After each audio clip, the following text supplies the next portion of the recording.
Just hurry up and hand in your resignation. You're already fired. My manager, Harvey's angry voice echoed throughout the office. It was a $15 million deal with a major hotel chain. On the way to the meeting venue, I stopped to help an elderly man who had collapsed, getting him into an ambulance, which caused me to be late for the meeting. The contract was canceled, and the penalty was $500,000. To make matters worse, Harvey presented evidence accusing me of misconduct. I'd been working as a sales representative for a towel manufacturer for 7 years. My motto has always been quality first, and I've dedicated myself to making customers smile.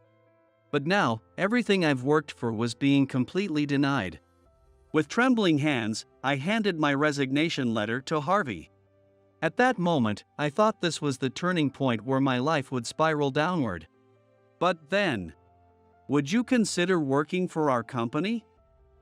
We'll offer you 10 times your current salary. Please. The secretary of the client company, a stunningly beautiful woman, clasped my hands tightly and pleaded. Little did I know, the path I chose at that moment would lead to unexpected encounters, resolve long-standing conflicts, and open the door to a new chapter in my life. My name is Isaac. I work in the sales department of a long-established company, Summit Textiles, specializing in fabric products. Primarily high-quality towels for luxury inns and hotels. Summit Textiles is well known for creating custom-made products, utilizing advanced weaving and dyeing techniques to meet client needs. With an 80-year history, the company has upheld a commitment to quality, passing down the skills of its artisans from generation to generation. This year marks my 7th year at the company. Though I'm now considered the ace of the sales department, things didn't go smoothly from the start. When I first joined Summit Textiles, I was an inexperienced rookie who charged ahead recklessly. I am confident our products will absolutely satisfy your customers, I once exclaimed, standing up in the client's reception room without realizing it. I desperately memorized the catalog and rattled off technical terms, but I couldn't make proposals that aligned with real-life applications. Customers would often frown and think, he's too eager for someone so young. Out of desperation, I resorted to cold calling 10 potential clients a day, only to be turned away at the reception desk most of the time. But one comment from a purchasing manager at an old established inn changed everything for me. Isaac, do you truly understand fabric? They were right. All I had done was memorize information from text. I hadn't even touched the actual products. From that day forward, I practically lived at the factory. I would arrive at work early in the morning to observe the production line. I watched the craftsmen's hands carefully and sought their guidance on everything from selecting the right threads to the weaving process. Interesting.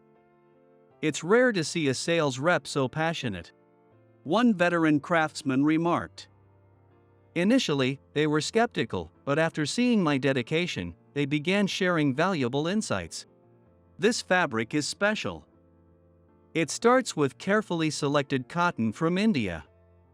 Depending on the day's temperature and humidity, we adjust the twist of the threads.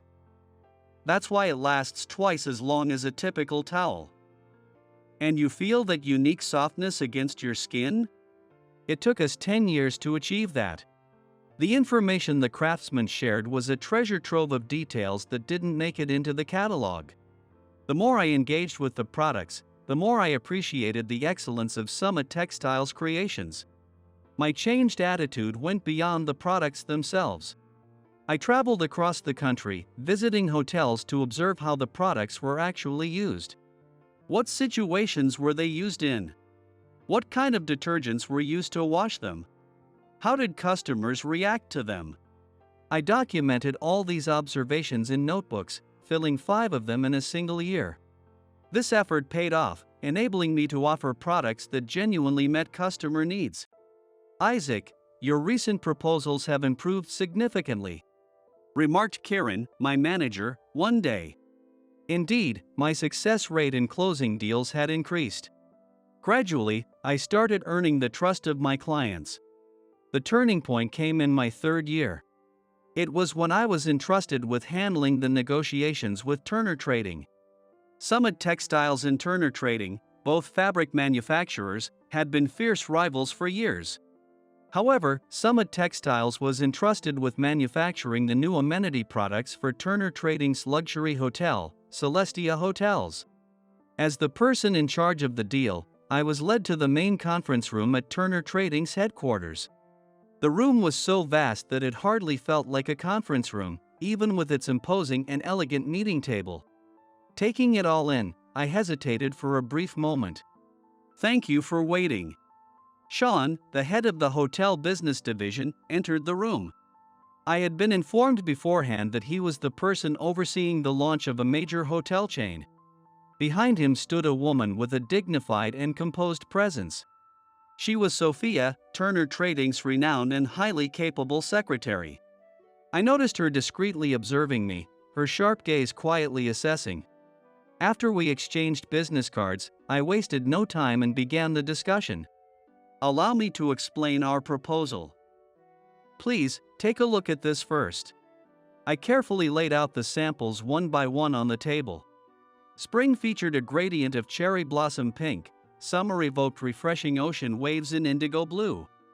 Autumn showcased a deep crimson reminiscent of maple leaves, and winter embodied pure white with woven snowflake patterns. The 4 towels told the story of Japan's seasons, right there on the table. We wanted every guest at Celestia Hotels to experience the beauty of Japan's seasons. With that vision, we developed the Seasonal Colors series.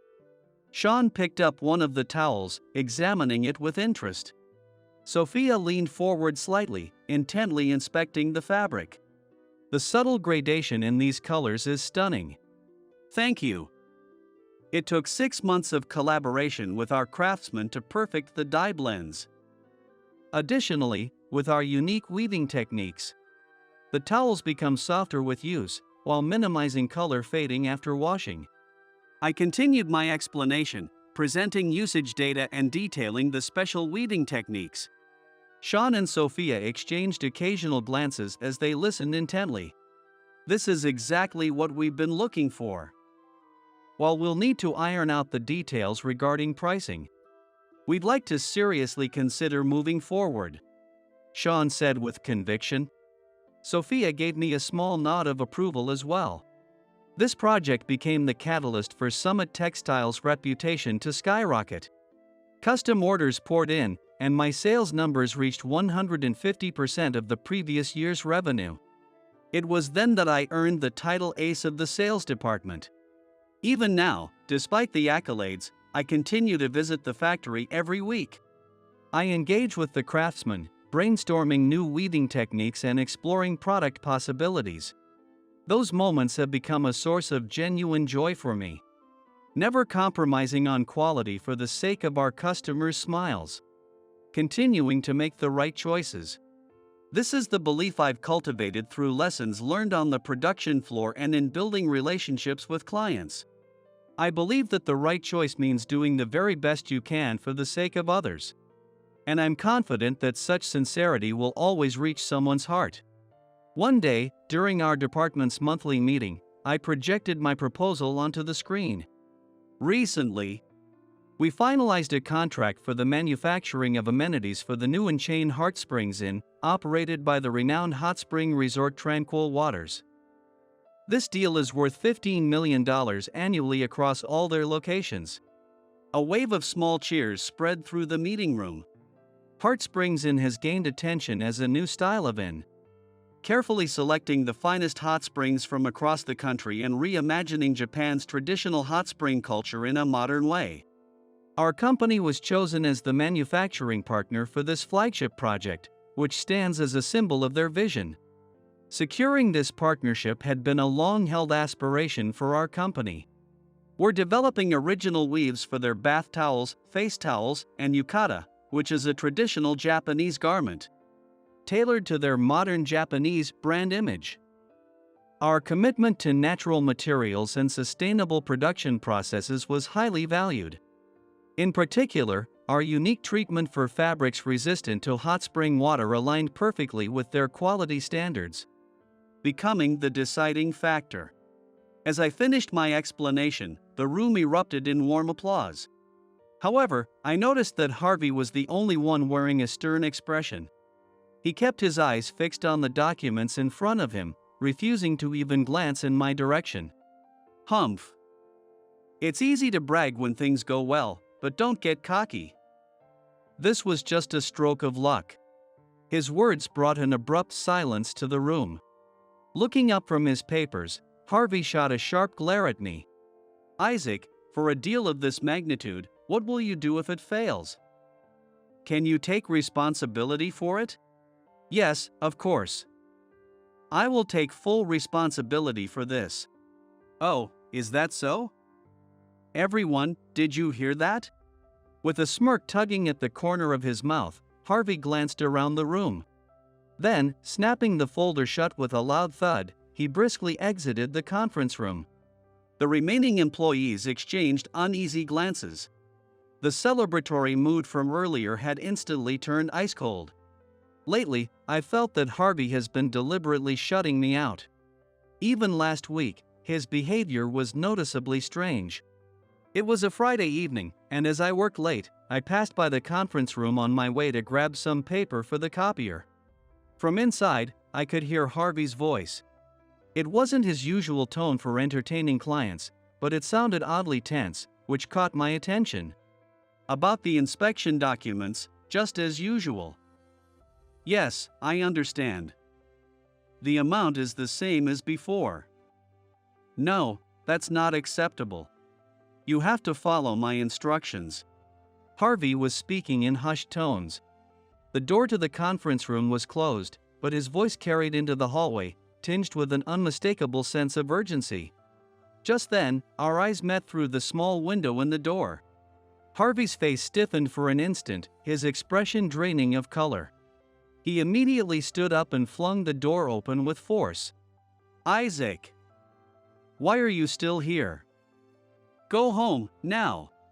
His tone was uncharacteristically harsh, nearly shouting.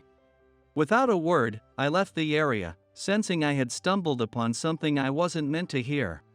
From that day on, Harvey's hostility towards me became blatant.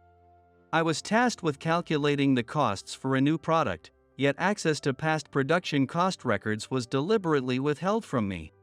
Harvey's attitude left me feeling somewhat suffocated. Even so, I resolved to pour all my energy into the job at hand. With renewed determination, I left the meeting room.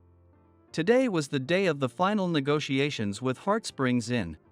This was a pivotal deal, one that could significantly boost the company's performance. $15 million. The thought of such a sum made me feel the weight of the responsibility. I triple-checked my materials and left home early. I walked the route to the venue, which I had scouted the previous day. There was still some time to spare. As I was about to cross the intersection near the station, it happened. I heard a faint sound of labored breathing. Turning around, I saw an elderly man in a suit leaning against a street tree for support. His face was deathly pale, and beads of cold sweat were forming on his forehead. Are you okay? I called out as I rushed over. The man looked up at me, his expression strained, and managed a weak smile. Sorry, my chest feels strange. As soon as the words left his mouth, the elderly man's body began to collapse slowly. I caught him instinctively. Without hesitation, I dialed 911. I believe it's a possible heart attack, I explained, and the operator began asking detailed questions about his condition. After providing all the information and ending the call, my phone buzzed with an incoming call. It was from Harvey. Isaac! I've been calling you. Why haven't you answered? Where are you? I just got word you haven't arrived at the venue yet. I'm sorry, I'm assisting a sick person near the station. What? Are you kidding me? Do you have any idea how critical today's negotiation is? I do. I'll head to the venue as soon as the ambulance arrives. What nonsense are you talking about? Get to the meeting right now. This is a $15 million deal. On the other end of the line, Harvey was yelling. The elderly man's breathing grew more labored. How many more minutes until the ambulance would arrive? I'm sorry, but this man's life is more important. Harvey was still shouting something, but I hung up the phone. I held the elderly man's hand. I'll stay with you until the ambulance arrives. Don't worry, you'll be okay. For the next 8 minutes, until the paramedics arrived, I stayed by his side, constantly speaking to him. When the ambulance arrived, and he was placed on the stretcher, the elderly man looked at me apologetically. I'm sorry.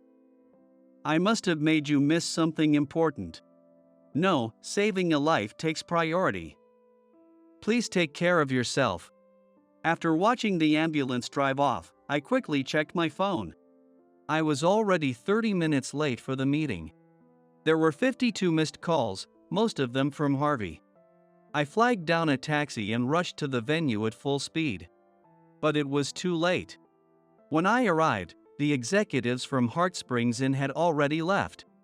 According to my colleagues, they had waited for nearly an hour before canceling the contract and demanding a penalty of $500,000. They also announced the termination of all future dealings with us. When I returned to the office, Harvey was waiting for me. He wore a cold, cruel smile I had never seen before. I bowed deeply. I deeply apologize for being late to the meeting and causing the deal to fall through. However, I couldn't abandon the elderly man in that moment. Ha! Spare me your noble excuses. Listen, you're fired.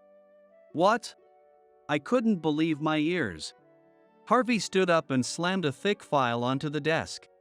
Actually, we've uncovered proof of your misconduct, falsified cost reports, duplicate expense claims, and secret deals with clients. And there's plenty more. That's not true. I've never done anything like that. We have the evidence. Emails where you leaked company secrets to the executives of Heartsprings Inn. And this delay, wasn't it all part of your scheme? No. I would never do such a thing. Such confidence. But can you say the same after looking at these documents? Here's your signature and stamp. Are you claiming these are forgeries? Harvey spread the documents across the desk. I couldn't believe my eyes. Sure enough, the papers bore what appeared to be my signature, but I had no memory of approving such documents. As you can see, the evidence is overwhelming. Now, hand in your resignation quietly, or I'll take legal action. Harvey's eyes gleamed with triumph. Harvey, I would never. Enough. Just submit your resignation. You're already fired. Harvey's shouting echoed through the office. Something was wrong. Clearly wrong. But I had no way to fight back because I had no evidence and no options. I had saved a life. That choice couldn't have been wrong. So why did things turn out this way? Dazed, I stared blankly at the resignation letter I had written. Then, with trembling hands, I handed it to Harvey. How much time had passed since I submitted it? I had no idea. I wandered aimlessly through the streets at dusk. The faces of the people passing by looked strangely full of life. Everyone walking by seemed to have a purpose. I no longer had that. When I looked up, I realized I was standing at the crosswalk near the station. It was the same place where the elderly man had collapsed that morning. I could still hear the faint sound of the ambulance siren echoing in my head. Isaac. Suddenly, I heard a voice from behind me. Turning around, I saw Sophia from Turner Trading standing there. She still had her usual poised demeanor, but she was slightly out of breath. I finally found you. I visited Summit Textiles, but they told me you had resigned. Her earnest gaze made me avert my eyes without thinking. Yes, well, there's been a lot going on. Is it true that you were late to the meeting because you stopped to help an elderly man? What? You helped someone who collapsed at this very intersection this morning and even accompanied them in the ambulance. Isn't that right? How does she know about that? Before I could process my thoughts, Sophia continued. Isaac, Would you consider working for our company? What? The sudden proposal caught me off guard. The person you helped this morning is actually the chairman of our company, Mr. Turner. The world around me seemed to spin for a moment. We'll offer you 10 times your current salary. So, please. Sophia stepped closer, closing the distance between us. Her proximity made my heart race. Wait, calm down, Sophia. 10 times? That's not something you can decide on your own. No, it's not my decision alone. If you don't believe me, you can hear it directly from Mr. Turner himself. He said he'll make time to meet you whenever necessary. Let's go. Sophia took my hand. Wait, you mean now? To the hospital. Yes. Mr. Turner has been waiting for you. The strength of her grip was surprising. Nervously, I decided to follow her. The hospital where Mr. Turner was admitted was about a 10-minute walk from the station. When we entered his room, Mr. Turner, propped up in bed, greeted me with a gentle smile. His complexion had improved dramatically since the morning. Ah, you've come. Thanks to you, my life was saved. Truly, thank you. No, not at all. Anyone else would have done the same. No, not everyone would. Especially not when they had such an important meeting to attend. I nodded silently. Mr. Turner's expression softened further as he continued. Business people today are too consumed by numbers. Of course, profit is important, but it can never replace a human life. Your decision this morning gave me great hope. He glanced at some documents on the bedside table. Actually, I've known about you for some time. Sophia has been reporting on your work. Traveling across the country to hear directly from clients. Immersing yourself in manufacturing sites, engaging with the craftsmen, and above all, refusing to compromise on quality for the sake of the customer's smile. She's told you that much about me. Yes. Sophia is an excellent secretary, and her judgment is trustworthy. That's why I've wanted someone like you to join our team. What happened this morning only solidified my decision. Mr. Turner looked at Sophia with a kind expression. Sophia, you've done a great job researching him. I wasn't wrong to trust your instincts. Thank you. Sophia nodded with a delighted smile. Mr. Turner turned back to me. How about it? Your integrity and skills would be a great asset to our company. You've heard about the compensation from Sophia, haven't you?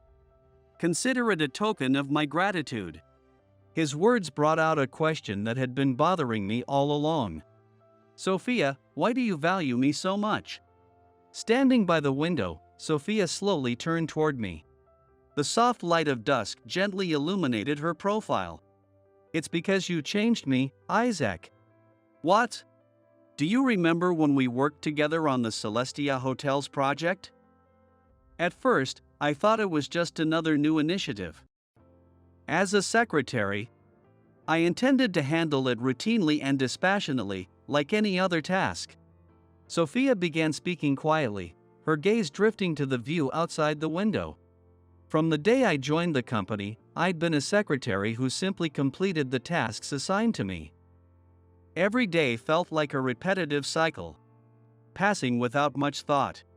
She paused briefly before continuing. But as I worked alongside you on the project, I began to change.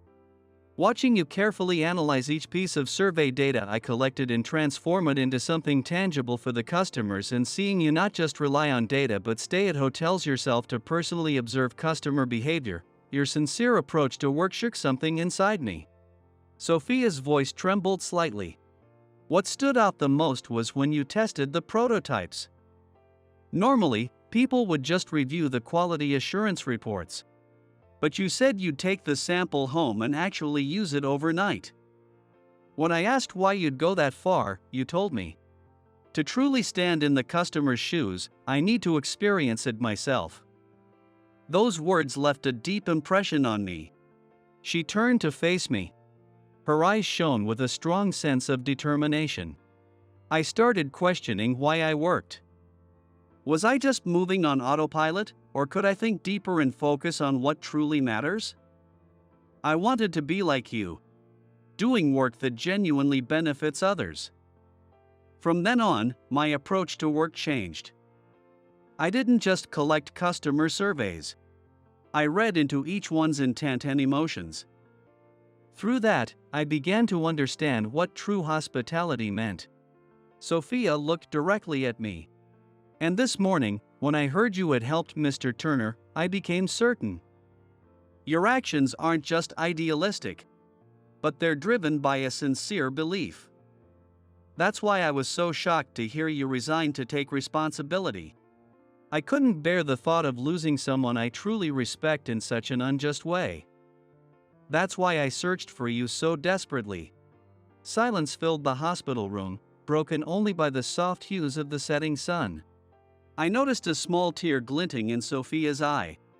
Almost unconsciously, I reached out and gently wiped it away with my finger. Sophia looked up at me, her eyes wide with surprise. Her cheeks were slightly flushed. It was only then that I realized what I had done. I'm sorry. I didn't mean to. No, thank you. Sophia's voice was quiet, and her ears turned a bright shade of red as she looked down. As an awkward but strangely sweet atmosphere began to fill the room, Mr. Turner cleared his throat. I hate to interrupt this moment, but visiting hours are about to end. So, Isaac, let me ask you again.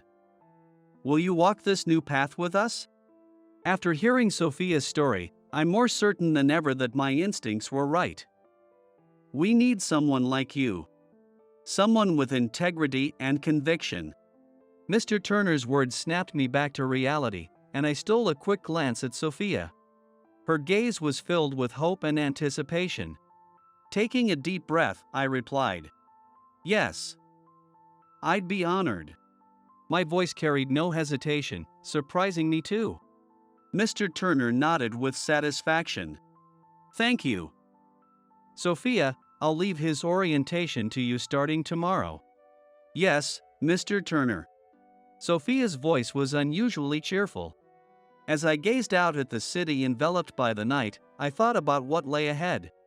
I'd be able to stay true to my beliefs in this new place. The warmth growing in my chest assured me of that. 6 months had passed since I joined Turner Trading. At first, I'd been anxious about joining a rival company. But those fears proved unfounded. In fact, the field-oriented approach I had honed at Summit Textiles became my greatest asset. This morning, I was once again heading to inspect the production line. When I arrived, Timothy, the factory manager, greeted me with a wry smile. "Isaac, you're here again?" "Yes." "How's the new equipment running?" "The equipment is running smoothly, thanks to your suggestion." By fine-tuning the temperature controls, the defect rate has significantly decreased. The familiar hum of the machinery was comforting. Over the past few months, I had gradually become part of Turner Trading's manufacturing scene. Titus, the weaving supervisor, held up a prototype and commented, "This idea of yours is fascinating, Isaac. Just changing the combination of warp and weft threads has transformed the texture so much. Previously, we increased density for strength, but by adjusting the twist of the threads and altering weaving pressure, we've managed to achieve both lightness and durability. It's also less prone to washing damage and dries faster." Yes.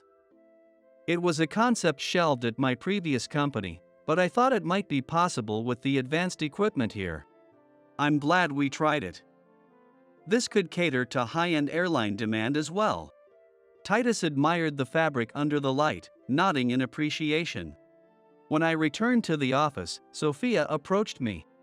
"The quarterly results are in." She showed me her tablet. 3 new development projects and a 150% increase in additional orders from existing clients. In the past 6 months, sales in my assigned area have been steadily growing. Sophia flipped through the data. Your work has been highly rated by the field teams. Comments like, Isaac listens carefully to our opinions, and his proposals are backed by solid technical understanding, which gives us confidence in the manufacturing process, keep coming up. In addition, there's been a growing interest from overseas. The water-saving technology you proposed has been recognized as an environmentally friendly innovation unlike anything else in the world. That's encouraging. Next, I'd like to focus on expanding internationally. Actually, there's a meeting with a Middle Eastern distributor next week. They specifically requested to meet with you. I'll be happy to attend. Please arrange the schedule. New meeting appointments kept appearing on my tablet as we spoke. It felt like there was potential to create even more exciting products moving forward. This was one of those moments when I truly felt the rewards of this work. In the 13th floor meeting room, I reviewed the materials for today's discussion. Considering new business opportunities with Summit Textiles. The moment I saw the title, my chest tightened. A meeting with my former company. Honestly, I would have avoided it if I could. But this was work. I didn't have the luxury of avoiding it. Sophia quietly opened the door. The client has arrived. Excuse me. The moment Harvey stepped into the room and saw me, he froze mid-sentence. It was our first meeting in 6 months. Harvey's eyes widened in shock. The color drained from his face. Why are you here? His voice trembled, a mixture of anger and shock. I noticed his hands unconsciously gripping his documents tightly. Sophia looked confused, glancing between Harvey and me. Coming back to himself, Harvey forced a smile. My apologies. I was just surprised to see a familiar face. Now, let me present our proposal. He placed a thick proposal document on the table. His hands, as he flipped through the pages, were visibly stiff. Your Celestia Hotels chain plans to open 20 locations nationwide this fiscal year, correct? We propose to supply all the linens for your properties. Delivery within 3 weeks, costs reduced by 25%, and a 10-year quality guarantee. This is the essence of our proposal. Is that even possible? The words escaped my mouth before I could stop myself. For high-end hotel towels, it typically takes at least 6 weeks from thread procurement to completion. He was claiming to cut the production time to less than half while also reducing costs. As for the quality guarantee, it was more than double the industry standard. Harvey shot me a cold glare, his voice sharp. Of course it's possible. At our company, we've made it happen. In just the past 6 months, Summit Textiles has undergone a complete transformation, with sales growing 200% year over year. It was true that I'd heard about Summit Textiles' rapid success. It had even been featured in industry journals. But something felt off. Given their production capacity, the proposed timeline seemed physically impossible. And offering this level of cost reduction with a 10-year quality guarantee? It didn't add up. What stood out most was the vagueness in the quality data section, something critical for high-end hotel products. I lowered my gaze to the materials. The numbers are certainly written clearly. However, there's no supporting data to back them up anywhere. Could you explain the detailed production process? That's confidential. For a split second, I thought I saw his eyes waver. Sensing the heavy tension in the room, Sophia subtly stepped in to shift the conversation. Since this is our initial meeting, we'll take your proposal back for internal review and discuss it further. Her voice carried a clear intent to wrap up the discussion diplomatically. Yes, that's fine. We'll submit more detailed figures and process explanations in writing later. He stood up abruptly, relief flickering across his face. It looked as though he couldn't wait to leave the room. A few days later, while Sophia and I were preparing for a meeting in the conference room, angry shouts suddenly echoed from the hallway. Isaac! Come out here! The meeting room door burst open, and Harvey stormed in, his face flushed with anger. His tie was askew, and beads of sweat dotted his forehead. "Isaac, what are you trying to pull? Stealing all our clients one by one." The sharp sound of his fist hitting the table made me freeze for a moment. Seeing my former boss in such a state left me speechless. The airlines, the luxury hotel chains, every single one of them has cut ties with us in the past 3 months. Our sales have dropped by 30%. And every single contract has gone to Turner Trading. You know our costs, quality standards, and production timelines inside out. You've been using that information to sabotage us, haven't you? You've even been beating us to market with new product developments. I have not done anything of the sort. It's true that I've drawn from my experiences at Summit Textiles, but only in terms of my approach to product development. I've never once used confidential information. Liar. Sophia stood up, attempting to calm him down. "Harvey, please, let's stay calm. Stay out of this. This is between me and Isaac. A mere secretary shouldn't interfere." His words prompted me to rise and gently motion Sophia to step back. I took a deep breath before facing Harvey. "Harvey, we haven't stolen clients. It was the clients who approached Turner Trading, asking to switch their business." "What?" We found it puzzling at first too. But after our recent discussion, the reason became clear. The terms you've been proposing are simply unworkable. The room grew tense. A 3-week production timeline for high-end hotel products is physically impossible. For premium materials, it takes 2 weeks just to procure the raw materials, another 2 weeks for weaving, and at least 1 week for quality testing. That's the industry standard. We made it possible. Then let me ask, how are you handling quality control? Durability testing, friction testing, and absorbency testing. Skipping these might shorten production time, but it would compromise quality. The same applies to the 25% cost reduction. At that price, sourcing genuine Egyptian extra-long staple cotton is impossible. Harvey's face stiffened. I retrieved a set of documents I had prepared for our next meeting and opened them. Flipping to a page, I showed it to him. We analyzed recent delivery samples provided by your clients. While the surface appears to use genuine Egyptian cotton, the core contains standard short fibers. This drastically reduces durability. Normally, this kind of analysis would be confidential. But your clients approached us, expressing concerns about quality. That's why we conducted the investigation. Harvey's face grew pale. I turned another page. And that's not all. This contract here, its quality assurance clauses are vague, and it doesn't clearly define compensation for defective products.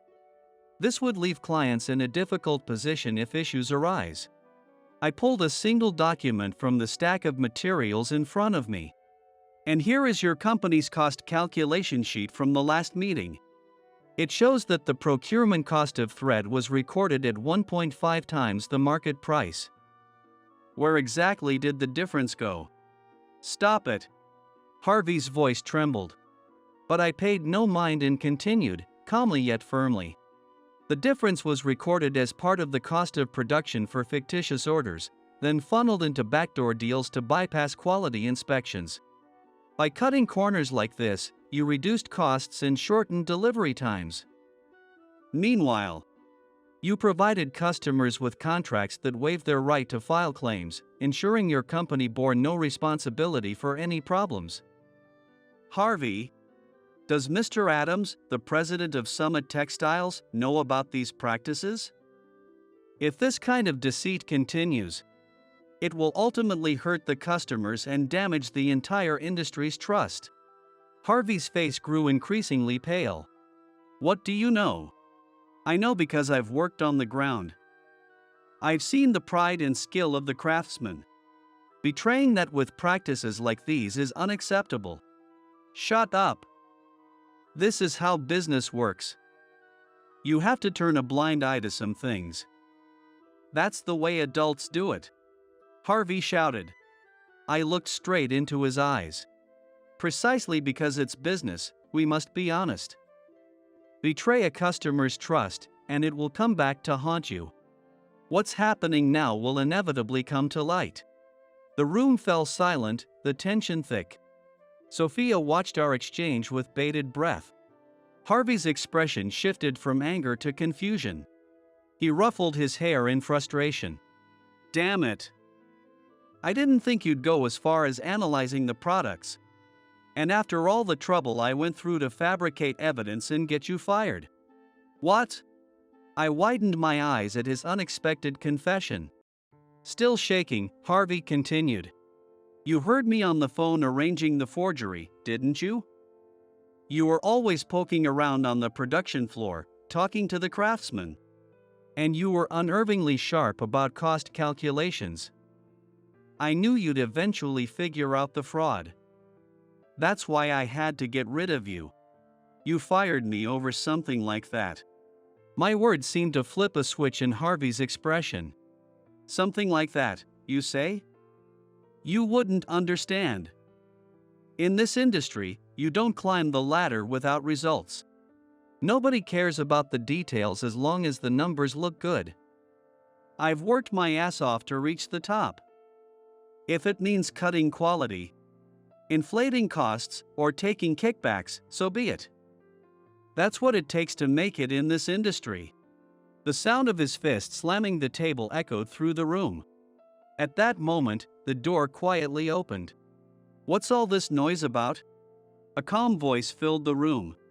Turning around, I saw Mr. Turner standing in the doorway. Sophia, when you didn't show up at the scheduled time, I came to check on you, but...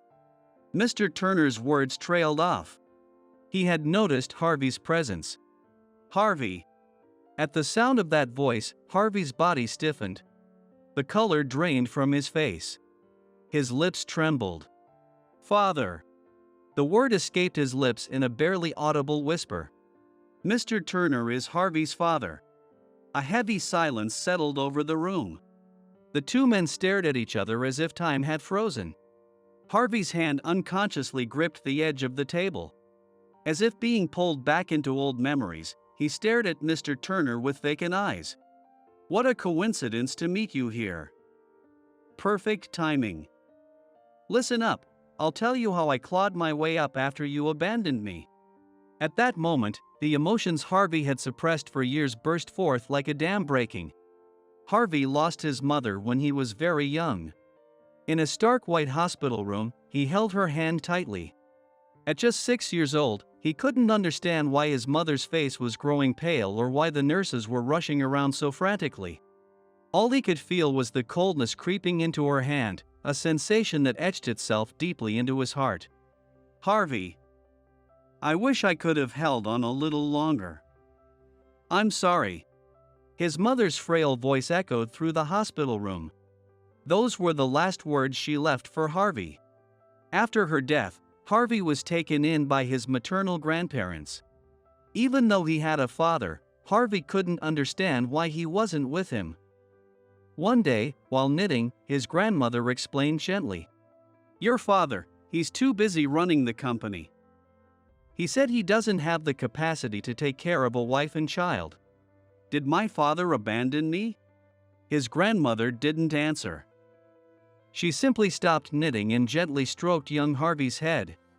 To his 6-year-old mind, her silence was confirmation.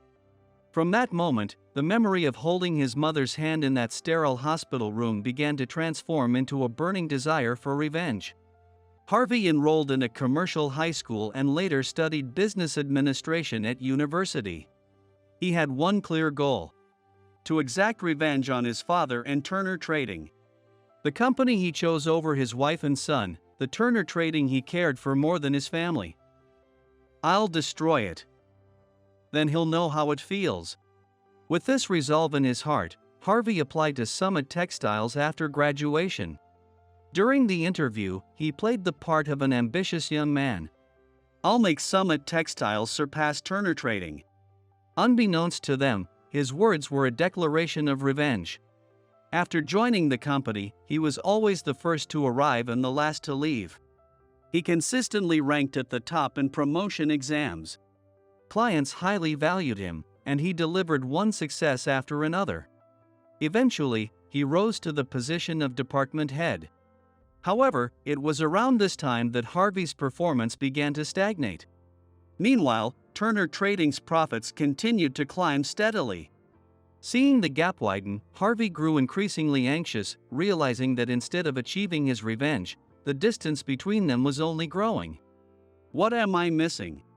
He stared at performance reports in the office late into the night. Suppliers demanded price cuts, and internal pressures mounted to improve profit margins. One day, a supplier made a suggestion. Why don't you inflate the production costs slightly on this contract? It started as a small deception. Inflating production costs, loosening quality standards, falsifying inspection data. Gradually, his methods grew bolder. This way, I'll definitely surpass Turner Trading. It was during a call to arrange a forgery that I happened to walk in. Harvey panicked.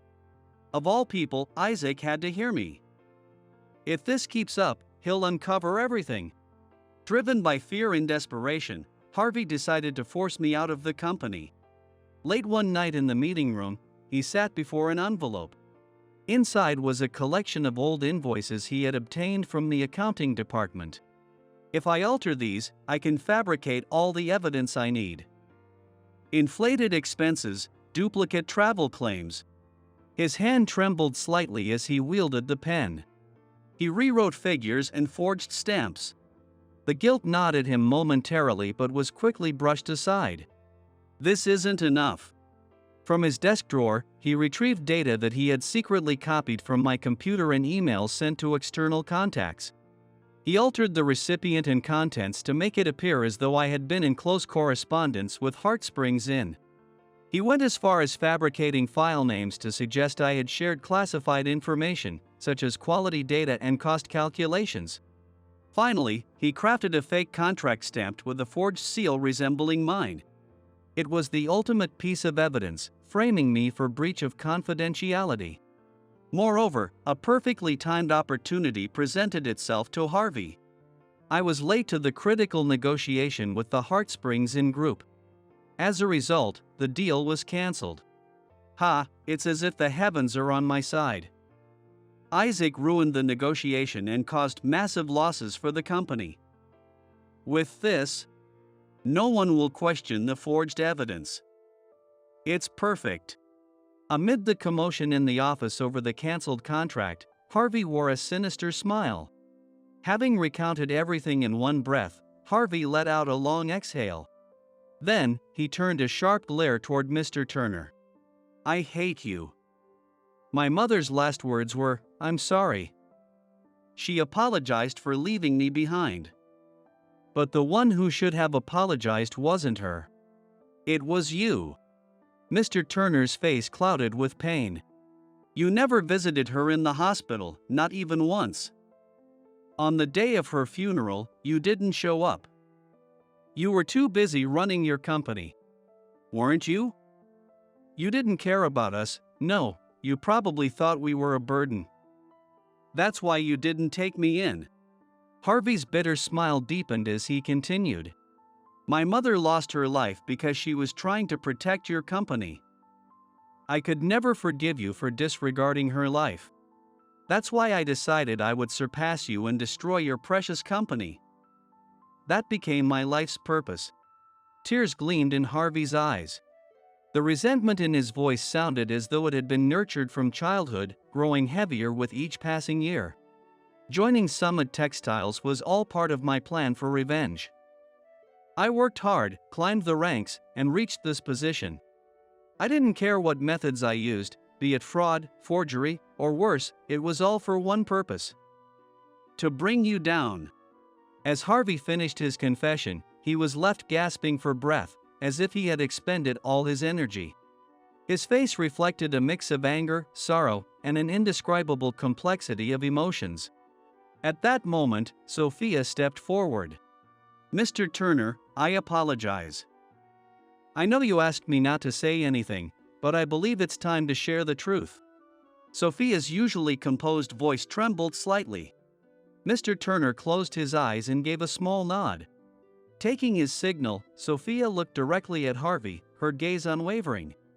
Harvey, I've heard about the time when your mother, Mr. Turner's wife, passed away. She suffered from an incurable disease. Mr. Turner searched tirelessly for treatments.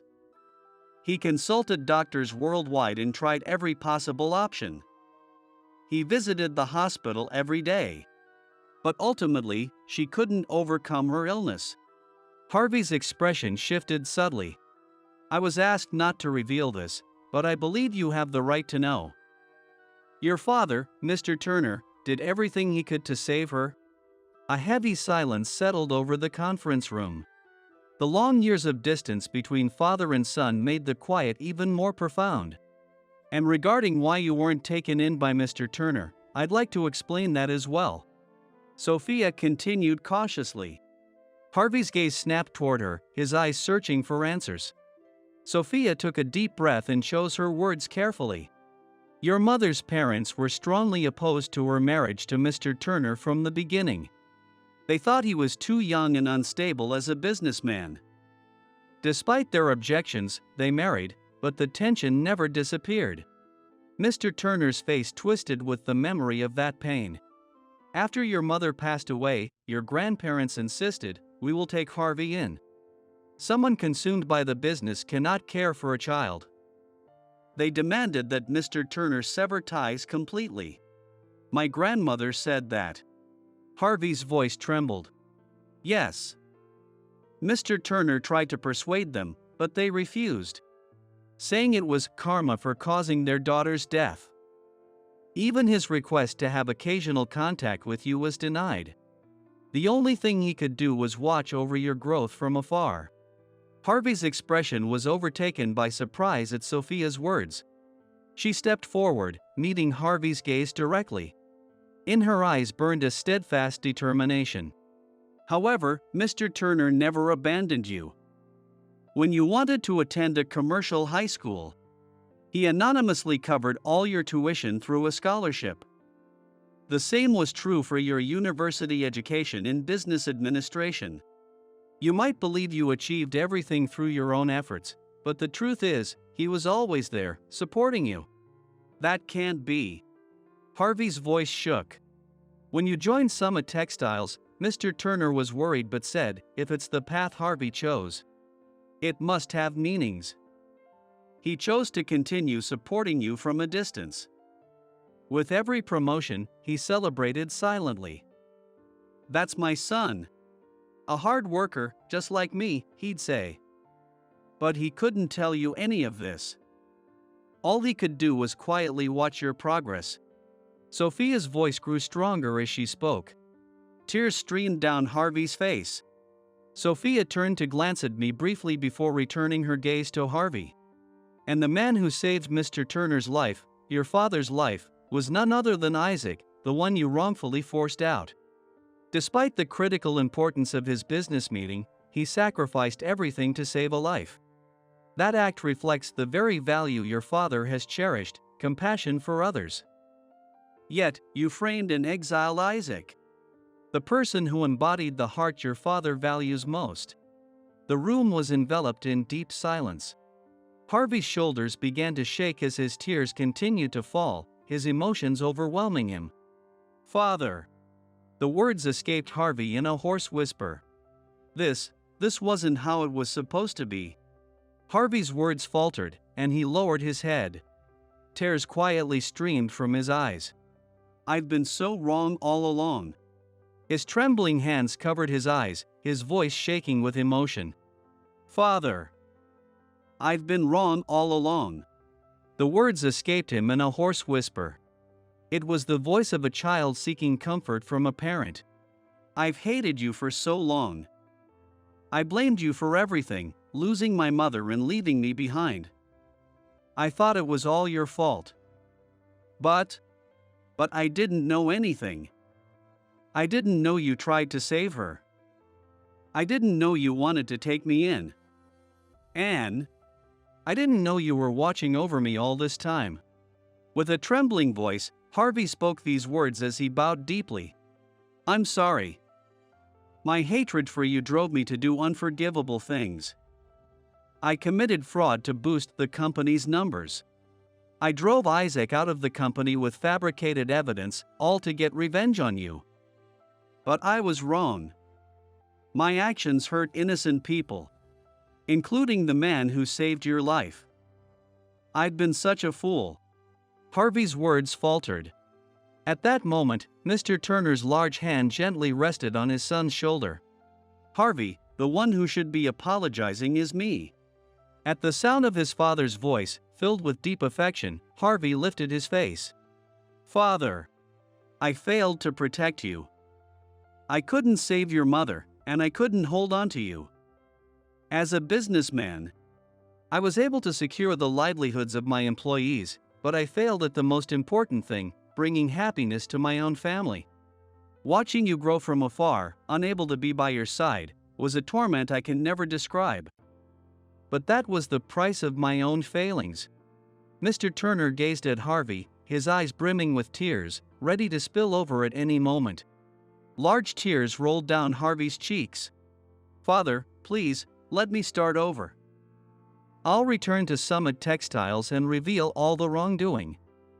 I'll apologize to everyone I've hurt. I'll choose the right path, the one my mother would have been proud of, and I'll walk it." Hearing this, Mr. Turner gave a gentle nod before pulling his son into a firm, heartfelt embrace.